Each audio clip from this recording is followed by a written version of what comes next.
अस्सलाम वालेकुम। क्या आप ज़मीन ख़रीदने के बारे में सोच रहे हैं या सोच रहे हैं कि कहाँ सरमायाकारी करें ताकि धोखा ना हो? तो ठहरिए, आज की वीडियो आपके लिए बहुत अहम है, क्योंकि आज मैं आपको बताऊंगा पाकिस्तान और हिंदुस्तान में ज़मीन ख़रीदने के 5 खुफिया असूल, जिसे जानकर आप किसी बड़े नुकसान से बच सकते हैं। तो वीडियो को आखिर तक देखिएगा। पहला असूल, ज़मीन ख़रीदने से पहले तहकीक करें। ये देखें कि ज़मीन किस इलाके में है, वहाँ की मार्केट वैल्यू क्या है और मुस्तकबिल में उसकी कीमत बढ़ने के इम्कानात कितने हैं।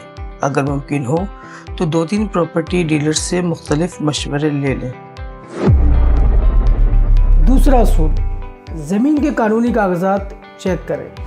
ये देखें कि ज़मीन की मिल्कियत का रिकॉर्ड क्या है, ज़मीन किसी तनाज़े में तो नहीं है, और सबसे अहम, ज़मीन के इंतकाल यानी म्यूटेशन कागजात दुरुस्त हैं या नहीं। वकील की मदद लेना कभी ना भूलें। तीसरा असूल, मकाम यानी लोकेशन बहुत अहम है। ज़मीन खरीदने से पहले ये सोचें कि क्या ये आपके रहने या सरमायाकारी के लिए मुनासिब है।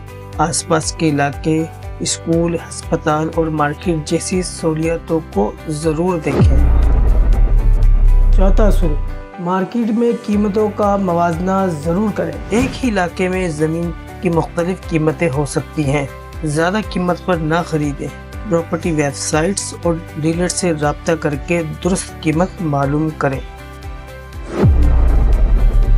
पाँचवा असूल, आप ये समझ लें कि आप ज़मीन ले रहे हैं या सिर्फ एक फ़ाइल ले रहे हैं। फ़ाइल एक वादा होती है कि आपको मुस्तकबिल में ज़मीन मिलेगी, लेकिन उसमें रिस्क ज़्यादा होता है।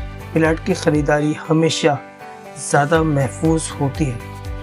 तो ये थे पाकिस्तान और हिंदुस्तान में ज़मीन ख़रीदने के 5 खुफिया असूल, जिसे जानकर यकीनन आप किसी बड़े नुकसान से बच सकते हैं। तो वीडियो पसंद आई हो तो उसे लाइक कीजिए, सब्सक्राइब कीजिए, और मेरी नई आने वाली वीडियो का नोटिफिकेशन हासिल करने के लिए बेल का बटन दबाइए। तब तक के लिए अल्लाह हाफ़िज़।